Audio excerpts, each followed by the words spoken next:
Estamos entrando nessa festa linda, que é o Advento. E eu quero convidar você a abrir a sua Bíblia aí em Mateus capítulo 24, versículos 36 a 44. Vamos ler um textinho difícil aí. Normalmente as pessoas correm desses textos na Bíblia. Poxa, Advento é o tempo de preparação para o Natal. Estamos entrando no clima do Natal. E aí Deus nos traz uma palavra que é bem uma voadora no pescoço. Já chega com uma... Olha só, o tema da nossa mensagem hoje é a vinda inesperada. Tá? A vinda inesperada. Jesus vem. Mas por que está falando da vinda de Jesus? Nós estamos falando sobre o Natal ou sobre a vinda de Jesus? Sim, a vinda de Jesus profetizada nas Escrituras, a vinda do Messias, a chegada do reino de Deus profetizada nas Escrituras, ela abarca tudo isso. Ela começou, tem gente que gosta de falar assim, eu gosto de viver, eu gosto de falar sobre o fim dos tempos. Olha, meu irmão, nosso bispo Miguel falou recentemente que o fim dos tempos começou há 2000 anos atrás. Todas as profecias bíblicas, lá no Velho Testamento, a respeito do fim dos tempos, começou e se concluiu na pessoa de Jesus. Nós não somos o tipo de pessoas, nós não somos o tipo de igreja que fica analisando ali o jornal e fala, não, isso aqui é a segunda, é o segundo cavalo lá do Apocalipse, está vindo, não, então daqui a tantos dias Jesus está voltando. Não, a gente não é desse tipo de gente, tá? Nós cremos que toda a profecia bíblica se cumpre em Jesus, inclusive o Apocalipse, está tudo resumido nele. E existe uma coisa que Jesus falou, que ele vai voltar, ele vai vir. E ele fala um pouquinho hoje aqui com a gente sobre a vinda dele. A vinda dele é inesperada. No Advento, nós temos uma expectativa dupla. Nós temos uma perspectiva dupla no Advento. Por quê? Advento significa vinda, chegada, certo? Chegada de quem? A chegada do Messias, a chegada do novo tempo de Deus, do novo mundo que Deus prometeu criar. Diante do caos que a humanidade vive, Deus nos promete uma nova criação, um mundo onde a justiça e a paz governam, onde os reis deste mundo não mais nos ameaçam, porque a morte foi vencida pela vitória, tragada foi a morte pela vitória. Você está entendendo? O Advento é o tempo da vinda, da chegada desse reino, e nós nele celebramos e esperamos. Tem duas coisas que a gente faz no Advento. Fala com essa pessoa do seu lado: celebrar e esperar. Por quê? Porque esse mesmo Jesus que cumpriu as profecias lá atrás, há 2000 anos, chegando, a chegada do reino de Deus vem, e ele fala, é chegado o reino dos céus. Jesus começa pregando assim, então chegou. Se ele falou que chegou, então chegou. Não vai chegar, já chegou, já começou, tá? Esse mesmo Jesus, ele prometeu que virá. E quando ele ascende aos céus, as pessoas ficam lá olhando para ele, descem os anjos e falam assim, olha gente, por que vocês estão olhando para o céu? Olha só, esse mesmo Jesus que vocês viram subir, ele virá novamente. Você crê nisso? Amém. Então, a vinda, a chegada, acontece duas vezes para nós. Aconteceu uma vez no Natal, e a gente vai celebrar no dia 25 essa chegada triunfal de Jesus, que finca os seus pés no chão da história. Mas nós celebramos e esperamos também a vinda, a segunda vinda de Jesus, quando ele vai concluir totalmente a sua obra. Como disse o apóstolo Paulo, né? Nós ainda não vemos todas as coisas a ele submetidas, mas ainda serão. Todas as coisas estarão debaixo dos seus pés. E não é um reino que domina simplesmente pela força, pisando. É um reino que domina pelo amor. Quando todas as coisas estiverem debaixo dos pés de Cristo, isso significa que a justiça e a paz reinarão sobre esse mundo. E tudo que as pessoas buscam em seus corações, por identidade, por justiça social, por moral, por uma moralidade justa e perfeita, tudo isso vai acontecer quando ele chegar. Ele é a nossa esperança e mais ninguém. Nós esperamos nele, na sua vinda, e em mais nenhuma ideologia. Você está entendendo? Diante de Cristo, diante da chegada de Cristo, conservadores e progressistas se dobram e falam: Jesus, o Senhor é tudo, eu vou rasgar a minha agenda porque a tua é melhor. Amém? Glória a Deus. Vamos ler Mateus 24, 36. Como é que vai ser essa vinda de Jesus? A respeito daquele dia e hora, ninguém sabe, nem os anjos do céu, nem o Filho, senão o Pai. Já termina aqui, então. Amém, glória a Deus, vamos para casa. Então, ninguém sabe, nem o Filho, só o Pai. Pois, agora, a gente não sabe quando vai ser. Então, a primeira lição aqui para você: corta essa de adventista, para de ficar calculando a data, dia que vem, dia que não vem, quando é que devia ter vindo, não veio espiritualmente. Não, cara, tira isso da cabeça. Saiba do seguinte: ele vem, e tudo que a gente precisa ficar preparado. Como ele vem? Como ele vem, Jesus fala aqui, olha só: pois assim como foi nos dias de Noé, assim será também a chegada, a vinda do Filho do Homem.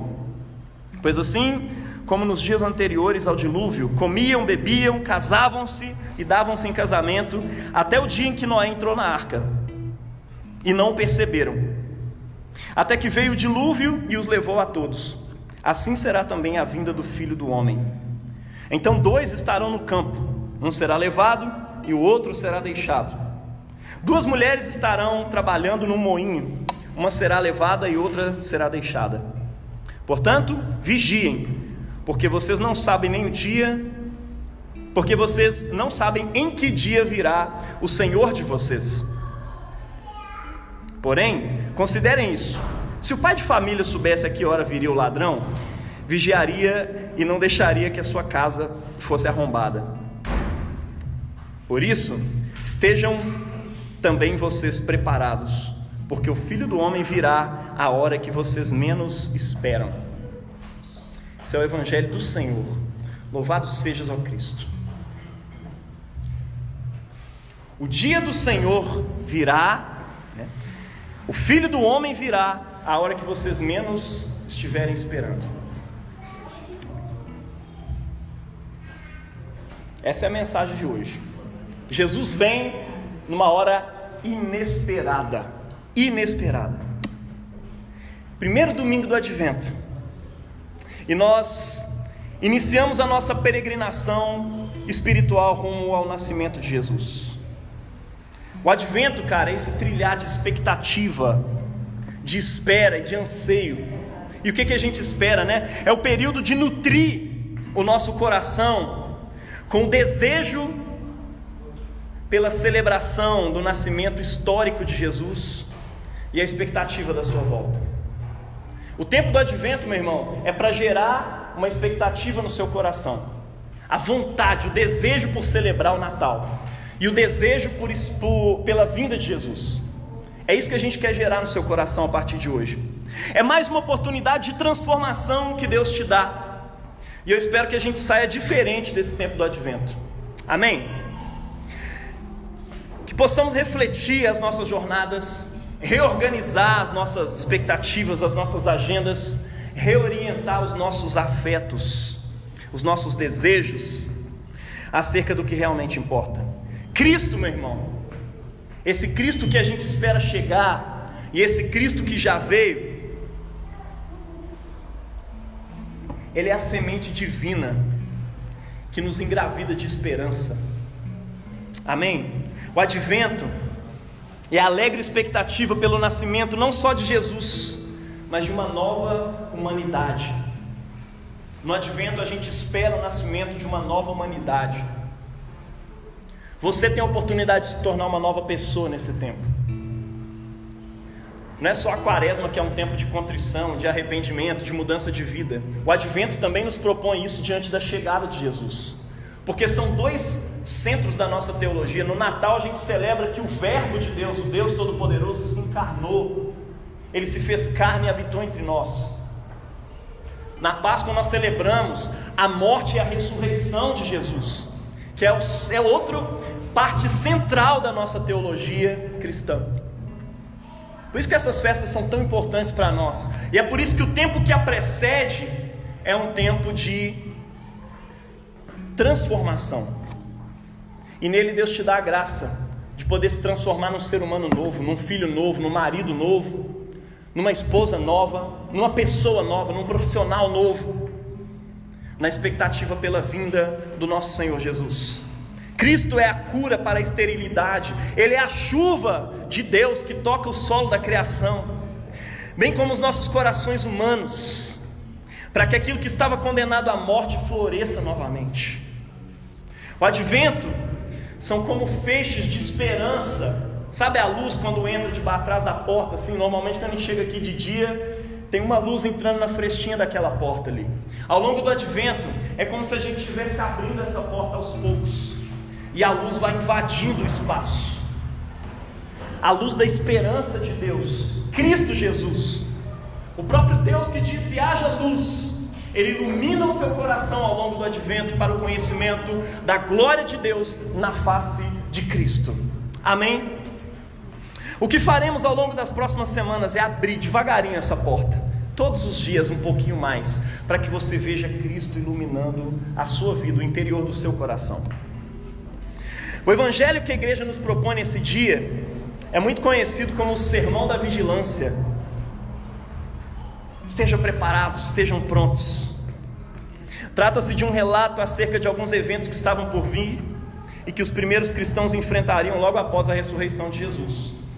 Inclusive Jesus mistura as coisas aqui, porque algumas coisas que ele estava falando a respeito da sua vindicação como filho do homem, as pessoas precisavam reconhecê-lo como profeta. E uma das coisas centrais que Jesus profetizava naquele tempo é que o templo seria destruído e que não ficaria pedra sobre pedra. Isso significava que ele era o novo templo de Deus, ou seja, o próximo lugar onde o céu se encontrava com a terra seria Jesus. E ele profetiza isso naquele tempo, e ninguém acredita nele, porque o templo vai permanecer para sempre, afinal de contas foi Deus que colocou e tal. Mas ele está dizendo: olha, o Messias é o lugar, eu sou um novo templo, eu sou uma nova igreja. Quem está em mim faz parte do verdadeiro Israel. Vocês precisam estar em mim. É em mim que o céu e a terra se encontram, e vocês verão os céus abertos e os anjos de Deus subindo e descendo sobre o Filho do Homem. Jesus profetiza isso, e ele tem coragem de travar o funcionamento do templo que Deus mesmo tinha construído naquele tempo. E as pessoas diziam: olha, Jesus não é o Filho de Deus, porque o templo está de pé ainda. E aí Jesus fala: olha, essas coisas vão acontecer em breve, se preparem. E isso acontece 70 anos depois de Cristo. Os romanos invadem Jerusalém, invadem Israel e destroem tudo, e não fica pedra sobre pedra. A única coisa que sobrou foi o Muro das Lamentações. Você pode ir lá hoje em Israel e contemplar esse pedaço desse muro, por isso chama Muro das Lamentações. E naquele dia Jesus está dizendo que ele está sendo vindicado, ou seja, as suas palavras estão sendo reconhecidas pelo povo. Por isso que algumas coisas aparecem aqui que você fica assim, velho, você associa com um negócio tal de arrebatamento, que o povo enfatiza demais, mas que a Bíblia não fala praticamente nada sobre isso. É tipo assim: 2 estarão na cama, um será levado, outro será deixado. 2 estarão no campo, um será levado, outro será deixado. E normalmente a gente cria aquela expectativa, já que é o arrebatamento, né? Eu quero ser levado, eu não quero ser deixado. Mas aqui quem está sendo levado, Jesus está falando a respeito de uma invasão do inimigo, uma invasão romana. Quem está sendo levado para morrer mesmo. Então a ideia é você ficar. A proposta é essa. Então fica, cuidado. Um será levado, outro será deixado. Deus me livre. Mas ele está dizendo isso, olha, naquele dia. E ele associa isso também com o seu reconhecimento dentro de Israel como o Filho do Homem. Ele fala: olha, a vinda do Filho do Homem, assim como esse dia, vai ser inesperada. Está dando para entender? É porque é uma perspectiva dupla mesmo, tá? Ou seja, já aconteceu e vai ser inesperado do mesmo jeito. E quando eu vier, também vai ser inesperado. Glória a Deus, né? Temos crianças rodando a igreja. Preocupa não, presta atenção na mensagem aí. Quando essa vinda vier, ela vai ser completamente inesperada. Então assim, Jesus ele tá traçando aqui um paralelo com a história de Noé. Ele fala assim, gente, nos dias de Noé, até Noé entrar na arca, estava todo mundo lá de boa, comendo, bebendo, casando, dando-se em casamento, né? Muitos pensam nesse texto meramente como um texto de um ponto de vista escatológico, fim dos tempos, né? Mas ele vai muito além do que isso. E nós vamos ver aqui hoje que ele é um texto que fala sobre esperança. Nós vamos analisar aqui 4 pontos importantes que devem encher o nosso coração e começar a iluminar os nossos primeiros passos na caminhada do Advento até a festa do Natal. Amém? O primeiro ponto que eu quero enfatizar com você: Jesus virá entre um lavar de louças e outro. Pausa para o café. Jesus virá entre um lavar de louças e outro. Por que eu estou falando isso, né?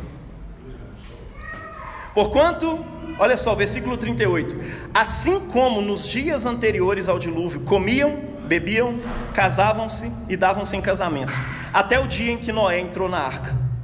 Mateus 24, 38.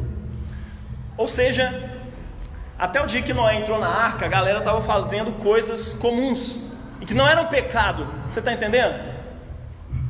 O Senhor virá em meio a rotinas comuns e realidades mais triviais do cotidiano. O texto descreve que o povo na época de Noé se preocupava com coisas que em si não eram pecados, né? Trabalho, serviço, casamento, coisa comum, coisa normal, certo? Amém. Uma das cenas descritas no Evangelho aqui, né, é justamente a de um trabalho comum da época. O pessoal lá moendo trigo, um vai ser deixado, outro vai ser levado. Ou seja, no meio da vida comum, o Filho do Homem vem.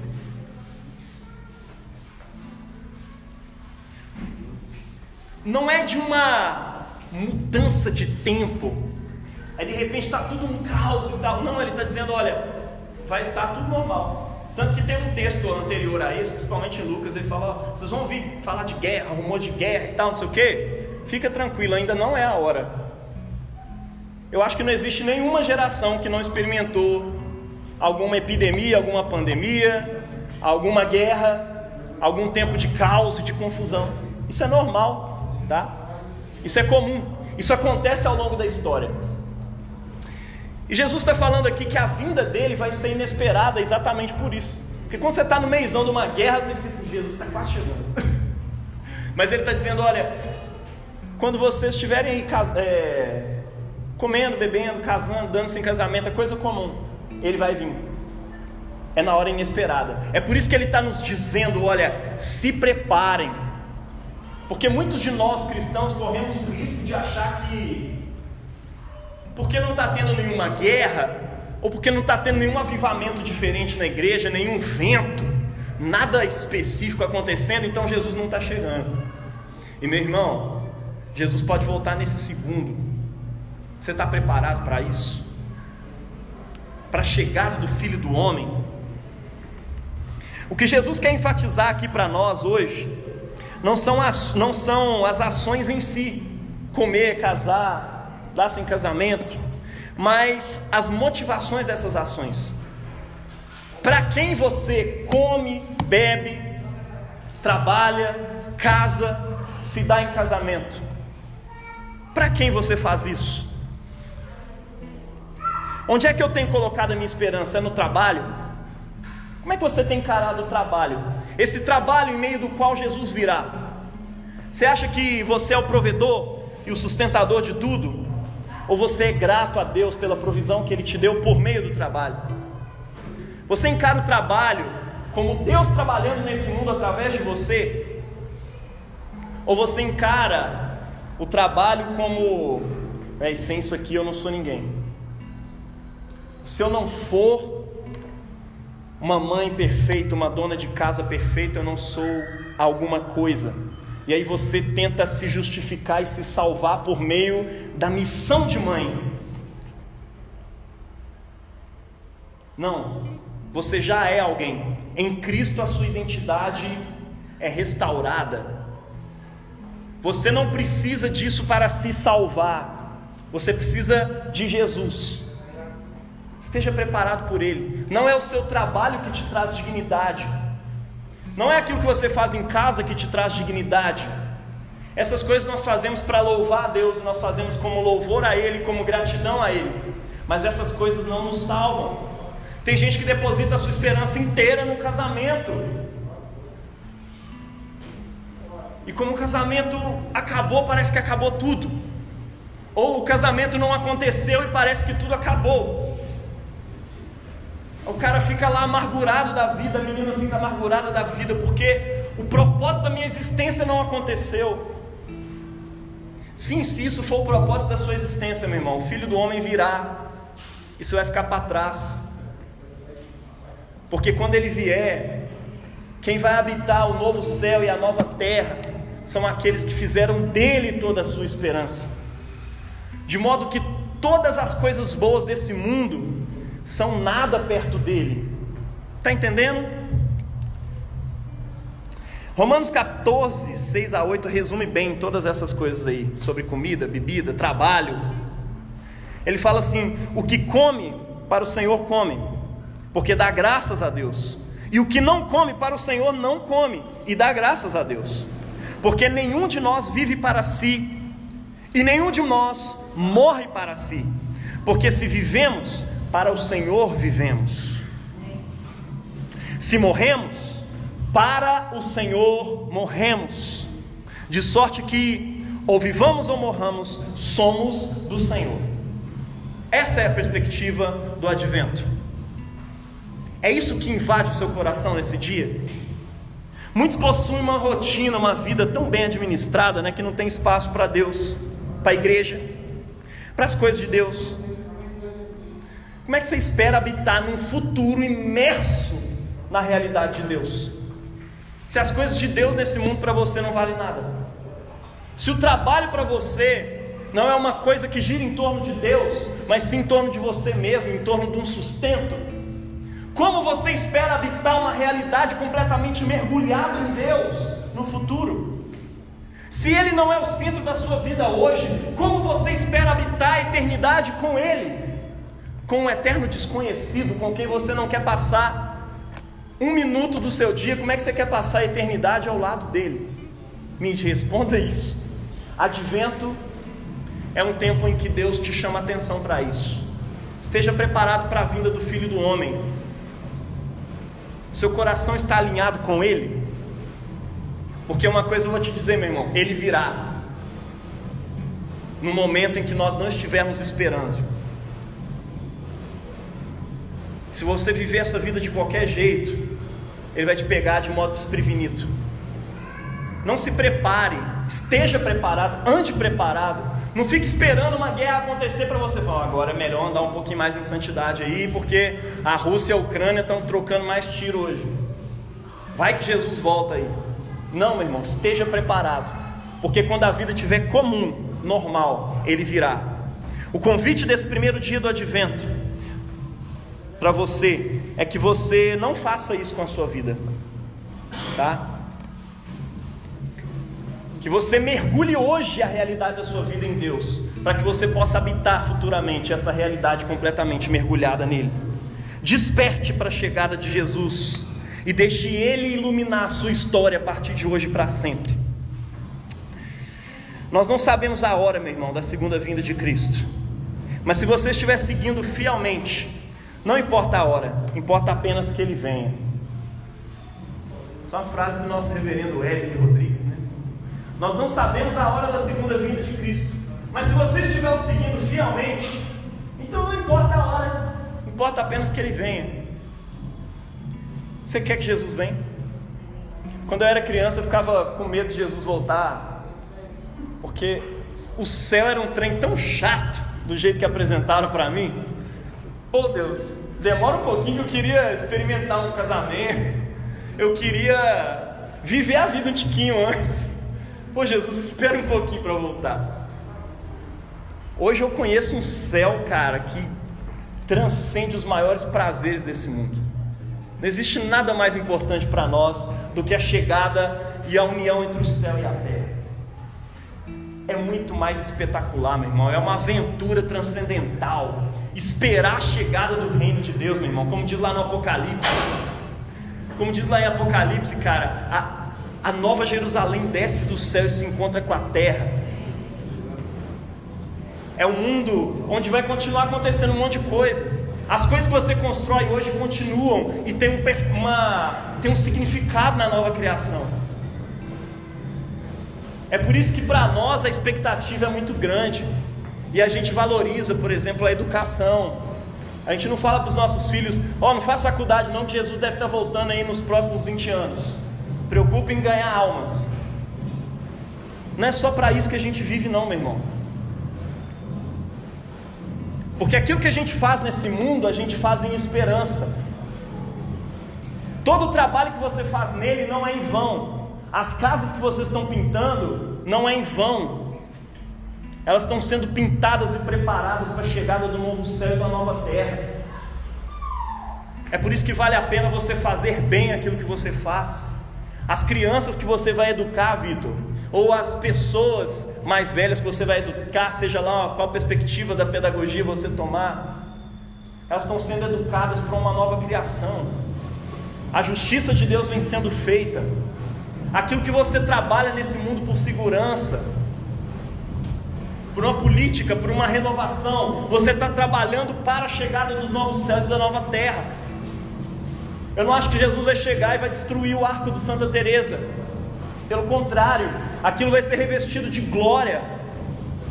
Assim como na Santa Ceia vem um revestimento do Espírito Santo e a presença real de Cristo habita em elementos que não são trigo e não são vinho, mas sim pão. Não são trigo e não são uva, né? É pão e vinho, ou seja, é fruto do trabalho do homem, sobre o qual Deus vem e reveste de glória. Na nova criação, eu e você seremos habitados e revestidos de glória. Assim como Cristo ressuscitou, eu e você também seremos transformados num novo corpo, revestido de glória. E aquilo que você faz, em termos de educação, de arquitetura, ou seja lá do que for, vai ser revestido de uma glória especial. Esse mundo vai ser diferente, mas Deus vai trabalhar a partir do que já é. Você está entendendo? Prepare-se, porque vem uma glória especial sobre aquilo que você faz. Por isso faça, e faça bem.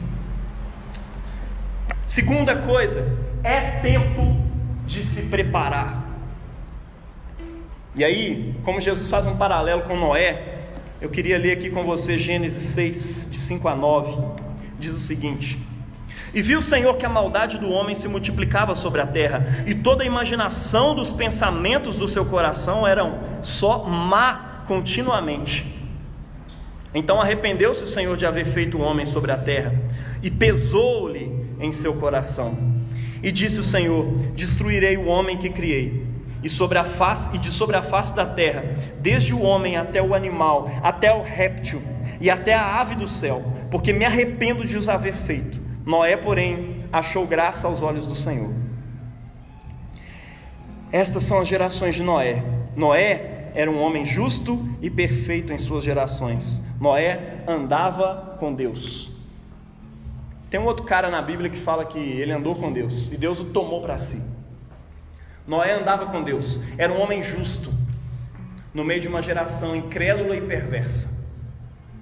Apesar de toda a maldade que o cercava, Noé não se deixou corromper. Você, cristão, está cercado de maldade por todos os lados. E a maldade, o caos, não é o governo Lula para você conservador, não é o governo Bolsonaro para você progressista. A maldade está cercando todos os lados. Quando a gente compara qualquer coisa com a bondade de Deus, tudo é esterco, como disse o apóstolo Paulo. E eu considero tudo como esterco, como perda para ganhar aquilo que realmente importa, Cristo. Precisamos buscar uma vida de santidade. Noé não deixou se corromper por aquele mundo. Noé não deixou o mundo entrar dentro de si. Você está entendendo? Não deixa a mundanidade tomar conta do seu coração. O apóstolo Paulo falou de alguns caras que andavam com ele. e que amaram demais esse mundo e se afastaram da missão, porque consideraram que as coisas desse mundo era tudo o que importava e Cristo ficou menos importante. Ele era considerado um homem justo e bom e que andava com Deus. Assim como ele, eu e você, diante desse paralelo que Jesus está fazendo aqui com os dias de Noé, eu e você precisamos estar bem preparados. Assim como nos dias de Noé, eu e você não podemos nos deixar corromper por esse mundo. A esperança que os seus amigos da faculdade esperam é diferente da sua. A esperança que esse mundo acredita é diferente da sua. Você acredita em Jesus, Ele é a sua esperança, Ele é tudo que você tem. É Ele que precisa ser anunciado para as pessoas. É nele que um novo mundo está sendo preparado para existir. Cabe a você andar em santidade diante de Jesus. Tem gente que está preocupado com o que os seus amigos pensam, e aí ele deixa de postar qualquer coisa na internet. Não, se meus amigos vão entender isso aqui errado, segurei. Se eu falar tal coisa assim lá no serviço, eles vão interpretar tal coisa. Então, a visão das pessoas é aquilo que determina a sua vida, certo? Mas não. O que deve determinar a sua vida, o que deve te constranger, é aquilo que Jesus pensa. Quando essas coisas estiverem alinhadas, glória a Deus. Mas quando não estiver, você está preparado para ser cancelado por causa de Jesus? Ou não? Eu tenho uma coisa para dizer para você: Jesus está voltando. E você precisa ser santo para isso. Você precisa se preparar para isso. Para que trilhemos um caminho de santidade a partir da maturidade cristã, nós precisamos desenvolver virtudes e caminhar nelas, transformando a santidade num hábito, não negativo, mas positivo mesmo, a partir das virtudes cristãs. Você não deixa de trair porque você está se esforçando, ou porque vai ser ruim para você trair. Você faz isso porque você é fiel, porque ser fiel é bom. Isso é justo diante de Deus, isso glorifica a Deus. Tem gente que enxerga a santidade de um ponto de vista negativo. Não vou fazer isso aqui, porque Jesus vai voltar, eu vou estar errado lá com ele vai me deixar para trás, né? Da mesma forma, você não luta para não ser mesquinho, você pratica a generosidade, porque isso glorifica a Deus. Ser generoso é bom. Você não se santifica para se salvar, porque a sua santificação não compra a sua salvação. Se você se santifica com essa perspectiva, você está errado. Resposta errada. Você achou que a sua santidade estava te salvando? Achou errado. Você se santifica porque uma vida santa glorifica a Deus, e porque ser santo é bom. Amém? É por isso que Noé achou graça aos olhos do Senhor, não de si mesmo, não da sociedade ao seu redor, não da cultura ao seu redor. Não é isso que importa. O que importa é achar graça aos olhos de Deus. Noé foi obediente. Santidade, meu irmão, começa com obediência. Olha o que diz esse texto, né? Fez Noé conforme tudo o que o Senhor lhe ordenara. Mas eu sou salvo pela fé. Tá, velho, eu vou te dar uma dica aqui do Dietrich Bonhoeffer. É um alemão aí que participou da comissão aí ele era espião, né? Na época do Hitler. Um pastor que lutou contra o nazismo. E ele escreveu um monte de coisa boa. E entre as coisas boas que ele escreveu é que fé e obediência são duas faces de uma mesma moeda, tá? Só obedece aquele que crê. Mas tem outra face também: só crê quem obedece. De modo que a sua fé em Jesus para a sua salvação, ela é demonstrada na obediência a Jesus para a salvação. Você está entendendo? Você não é salvo pelas suas obras, você é salvo pela fé em Jesus. Mas aquele que tem fé em Jesus vai andar com obras de santidade e obediência a Deus. Quem confia em Jesus vai construir a arca. Assim como Moisés, não, pô. É Noé. Construiu a arca no seu tempo junto com seus filhos. Ele acessou a renovação da terra porque ele foi obediente. Seguiu ordens muito difíceis de seguir, muito difíceis e específicas. Ele precisou se preparar para o dilúvio e construir uma arca, esperar uma chuva que nunca tinha acontecido. E ele anunciou isso para as pessoas no seu tempo, e as pessoas falaram: você é louco, Noé? As pessoas dizem para nós hoje: você é doido, você está depositando a sua esperança numa coisa que você nunca viu. Sim, mas assim como a primeira gota de chuva caiu naquele dia, a primeira gota do dilúvio do reino de Deus já caiu, meu irmão. Há 2000 anos atrás, a primeira gota do dilúvio, da chegada do advento, já caiu há 2000 anos atrás. E em breve isso vai inundar a terra, meu irmão. Você está preparado para isso? Tem um novo dilúvio chegando, que é o advento. Você está preparado para ele? Pergunta essa pessoa bonita aí do seu lado: e aí, irmão, tem um novo dilúvio chegando, você está preparado? Precisamos nos preparar para uma vida eterna que já começou, mas ainda não, meu irmão. É o já e o ainda não. Já está a coisa acontecendo. Parte dessa terra já foi transformada numa nova criação, através do corpo de Cristo, mas ainda virá. Somos chamados ao longo dessa jornada cristã a abraçar a vida de Cristo, a nos revestir de Cristo e a fazer de nossas ações um reflexo de quem Ele é, não de nós mesmos. Não é uma coisa autocentrada.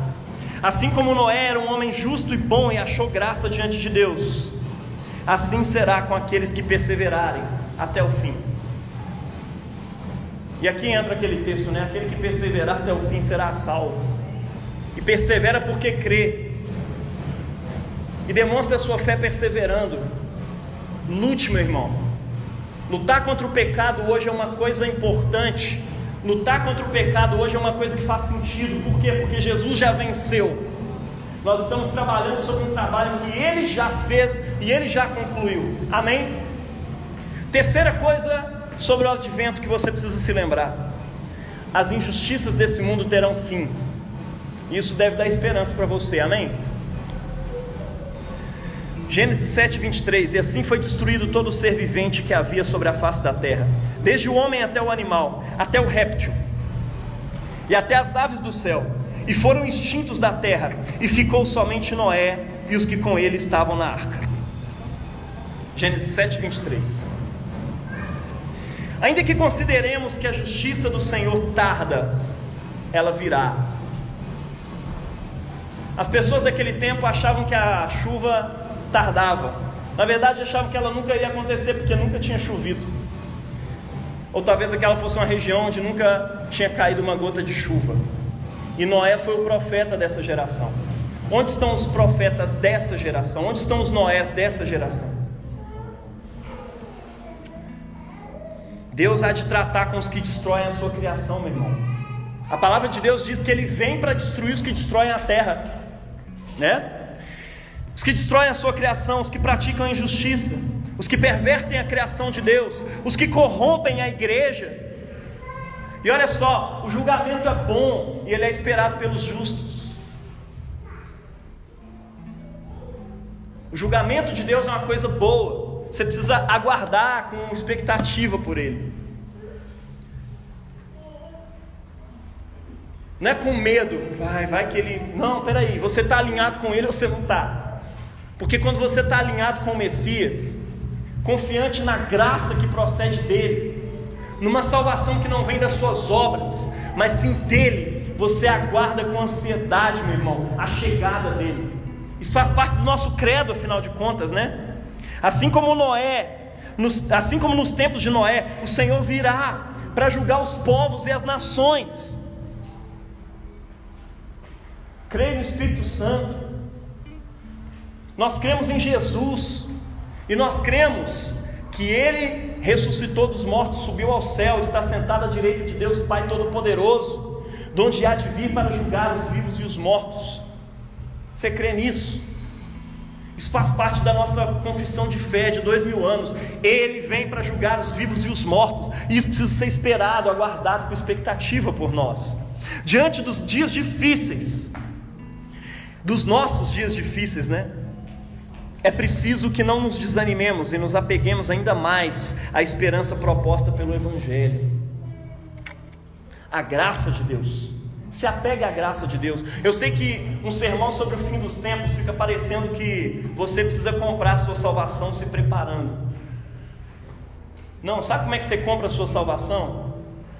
Pela graça. É de graça. Você não precisa pagar nada não. Você precisa só confiar em Jesus e obedecer a Ele. Você só precisa confiar em Jesus, meu irmão, porque Ele já garantiu o início, o meio e o fim. Ele já garantiu a sua perseverança nele mesmo. Ele já garantiu que essa arca vai chegar em breve no Monte Ararat do céu. Está entendendo? O dilúvio vem. Confie na graça de Deus. Pare de confiar na força do seu próprio braço. Talvez algumas pessoas naquele tempo, quando a chuva começou a cair, começaram a preparar suas jangadas, começaram a preparar barcos improvisados, cestos. Tudo foi destruído, meu irmão, porque a única esperança estava na arca que Deus mandou Noé construir. Você está entendendo? Eu vou te dizer uma coisa: a única esperança diante do dilúvio da chegada do reino de Deus, que vem para julgar os povos e nações, e que julga diretamente o coração do homem, aquilo que eu e você não podemos sondar, Ele sonda. A arca de Deus é Jesus. A arca de Deus é Jesus. Quem não estiver nele vai afundar, vai se afogar no dilúvio do reino que vem, e breve vem. Mas a Bíblia diz que Deus se lembrou de Noé e de todos os seres viventes e de todo o gado que estavam com ele na arca. E Deus fez passar um vento sobre a terra e aquietaram-se as águas. Cerraram-se também as fontes do abismo e as janelas do céu, e a chuva dos céus deteve-se. E as águas iam se escoando continuamente de sobre a terra. Ao fim de 150 dias minguaram, e a arca repousou no 7º mês, no dia 17 do mês, sobre os montes de Ararat. Você consegue imaginar Deus se lembrando? E Deus se lembrou de Noé, e Deus se lembrou do Marley, e Deus se lembrou do Jaime, e Deus se lembrou de Daiane, porque Ele vai se lembrar de você, meu irmão, com base simplesmente na sua confiança em Cristo. E é disso que depende a sua chegada nessa arca. Pode aparentemente demorar, mas toda dor há de passar, meu irmão. A nossa fé, a nossa esperança serão vindicadas naquele dia, serão justificadas naquele dia. A confiança que você teve em Cristo, e que foi motivo das pessoas rirem de você, a confiança que você teve em Cristo, e que te levou a não se misturar com os ímpios e pecadores, a não se submeter a todas as agendas que tentaram enfiar na sua cabeça, vai ser justificada naquele dia, quando você estiver na arca. Amém?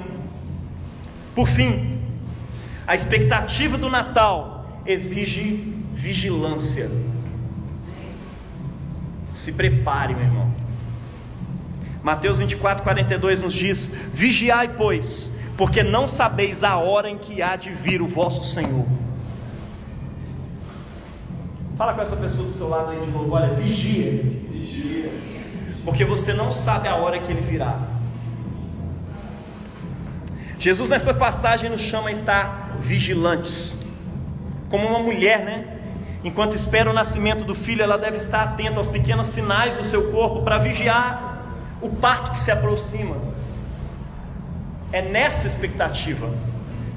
Não é de uma coisa ruim, meu Deus, aconteceu um trem ruim aqui. Não, tem uma coisa boa para acontecer, mas eu tenho que estar atento a ela. Imagina, a bolsa estoura e você fica lá de boa. Tá certo que quando a bolsa estoura, minha irmã, não é desespero, tá? Você pode tomar um banho, vai para o hospital tranquila, plena, não vai acontecer nada de errado. Mas o que você não pode é assistir o Senhor dos Anéis, sabe? Pô, vou maratonar aqui agora as 3 temporadas. Não vai rolar. Você não vai nem conseguir também, porque as contrações atrapalham. E as contrações também são um tempo de dor, né? Mas o que está para vir é uma alegria inexplicável. O que está para nascer é uma alegria inexplicável. Eu lembro da dor que a Priscila sentiu. Era uma dor tamanha, meu irmão. Os 2 partos, eu estive junto com ela os 2, para ver isso. O mundo podia acabar, meu irmão. A Priscila estava com ódio. Falou: amor, eu quero morrer. Aí eu virei para ela e falei: não, amor, isso é normal. Eu virava as costas e falei: Deus do céu, só quero morrer, eu não queria estar aqui. Mas de repente o menino nasceu e ela esqueceu tudo que ela tinha falado antes. E a alegria reinou e o choro de alegria desceu. Olha que coisa linda, meu irmão. A nova criação é desse jeito. Dores de parto são geradas. Nós sofremos enquanto aguardamos a beleza que há de nascer. Assim como Jesus nasceu, uma nova humanidade está para ser parida nesse tempo mesmo. É por isso que a gente se alegra com o Natal e com o Advento. Vigilância é muito mais do que algo que amedronta, que ameaça. Eu vivi a minha infância ameaçado. É um chamado para estar sensível às pequenas demonstrações da presença de Deus, que breve vai tomar toda a terra. Quando caem as escamas dos olhos, nós conseguimos acessar o quão próximo Deus está, o quão próximo, o quão presente Deus está de nós. O que isso deve gerar em nosso coração, meu irmão, é gratidão, é obrigado, Senhor, porque o Senhor está chegando. Você pode dizer isso no seu coração: obrigado, Deus, porque o Senhor está chegando. Tem gente que transforma isso numa paranoia, em ansiedade, em medo de Jesus voltar e não te levar. Já viu isso? Eu cresci minha infância assim: pô, Jesus vai voltar e não vai me levar, não, tem que consertar isso e aquilo e tal, não sei o que. Isso impede a esperança e a expectativa. Nós precisamos ensinar para os nossos filhos a aguardar com ansiedade pela vinda de Jesus, e não a ficar com medo dela. Você não usa isso para gerar medo nas pessoas, você usa isso para gerar alegria no coração das pessoas. Quanto tempo eu não perdi na minha espiritualidade, morrendo de medo da chegada de Jesus, quando eu deveria, pelo contrário, estar ansioso por essa chegada. Sendo assim, meu irmão, vigiar não é ter medo. Quando eu digo para você: olha para o seu irmão e diga: vigia. Vigiar não é ficar com medo, está entendendo? Não é ter medo, é ter temor de Deus, reverência, gratidão, porque Ele vem. Ele é um Pai amoroso e é todo poderoso. Ele é o amor encarnado se encontrando com você, diante do qual você pode ter toda a segurança. O medo pressupõe castigo, mas ele não vem para te castigar, ele vem para te justificar e te acolher nos seus braços de amor. Esse deve ser um sentimento que enche os nossos corações na expectativa para o Natal. O Advento é o convite de Jesus para que a nossa realidade seja saturada da presença real de Deus, de uma consciência plena de temor e de gratidão. Amém? Temor e gratidão. Que esse sentimento invada o seu coração hoje, e Deus te abençoe na prática dessa palavra, em nome do Pai, do Filho e do Espírito Santo.